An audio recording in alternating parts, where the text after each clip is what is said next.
بسم اللہ الرحمن الرحیم۔ السلام علیکم۔ روزانہ واقعات سننے کے لیے اس چینل کو سبسکرائب کریں۔ سلطان محمود غزنوی ایک بار دربار میں بیٹھا تھا۔ دربار میں ہزاروں افراد شریک تھے، جن میں اولیاء، ابدال اور کتب بھی شامل تھے۔ سلطان محمود غزنوی نے سب کو مخاطب کر کے کہا، کوئی شخص مجھے حضرت خضر علیہ السلام کی زیارت کرا سکتا ہے؟ سب خاموش رہے، لیکن دربار میں بیٹھا ایک غریب دیہاتی کھڑا ہوا اور کہا، میں زیارت کرا سکتا ہوں۔ سلطان محمود غزنوی نے شرط پوچھی تو عرض کرنے لگا، 6 ماہ دریا کے کنارے چلہ کاٹنا ہوگا، لیکن میں ایک غریب آدمی ہوں، میرے گھر کا خرچہ آپ کو اٹھانا ہوگا۔ سلطان نے شرط منظور کر لی اور اس شخص کو چلہ کاٹنے کے لیے بھیج دیا گیا اور اس کے گھر کا خرچہ بادشاہ کے ذمہ ہو گیا۔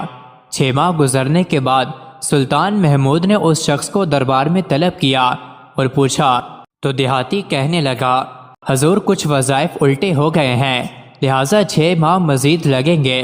6 ماہ گزرنے کے بعد سلطان محمود غزنوی نے پھر دربار لگایا اور دربار میں ہزاروں افراد شریک تھے۔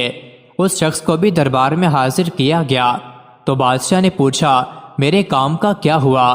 یہ بات سن کر دیہاتی کہنے لگا، بادشاہ سلامت، کہاں میں گناہگار اور کہاں خضر علیہ السلام، میں نے آپ سے جھوٹ بولا، میرے گھر کا خرچہ پورا نہیں ہو رہا تھا، بچے بھوک سے مر رہے تھے، اس لیے ایسا کرنے پر مجبور ہوا۔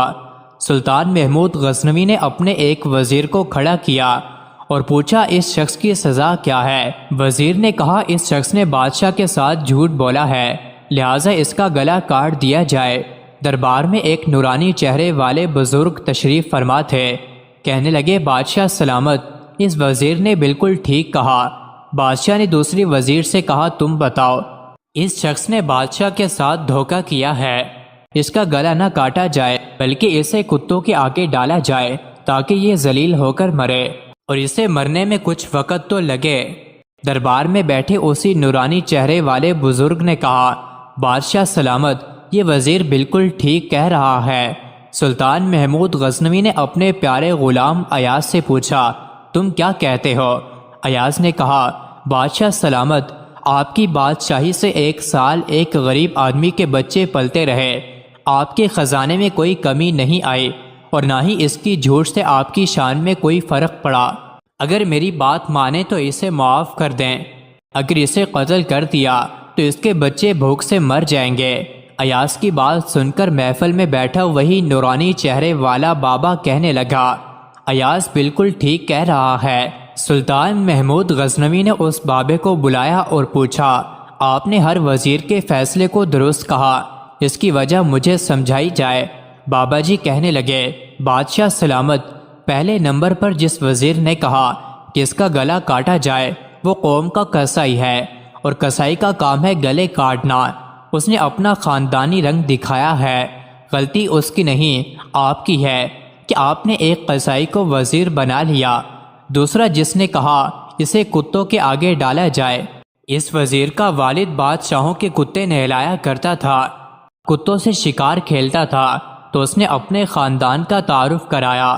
آپ کی غلطی ہے کہ آپ نے ایسے شخص کو وزارت دی، جہاں ایسے وزیر ہوں گے وہاں لوگوں نے بھوک سے ہی مرنا ہے۔ اور تیسرا ایاز نے جو فیصلہ کیا تو سلطان محمود سنو، ایاز سید زادہ ہے، سید کی شان یہ ہے کہ سید اپنا سارا خاندان کربلا میں ذبح کرا دیتا ہے مگر بدلہ لینے کا کبھی نہیں سوچتا۔ سلطان محمود غزنوی اپنی کرسی سے کھڑا ہوا اور ایاز کو مخاطب کر کے کہا، ایاز تم نے آج تک مجھے کیوں نہیں بتایا کہ تم سید ہو؟ ایاز کہنے لگا، آج تک کسی کو اس بات کا علم نہ تھا کہ ایاز سید ہے، لیکن آج بابا جی نے میرا راز کھولا، آج میں بھی راز کھول دیتا ہوں۔ سنو اے بادشاہ سلامت اور درباریوں، یہ بابا کوئی عام ہستی نہیں، یہی حضرت خضر علیہ السلام ہیں۔ مزید ایسی ہی ویڈیوز کے لیے چینل کو ضرور سبسکرائب کریں۔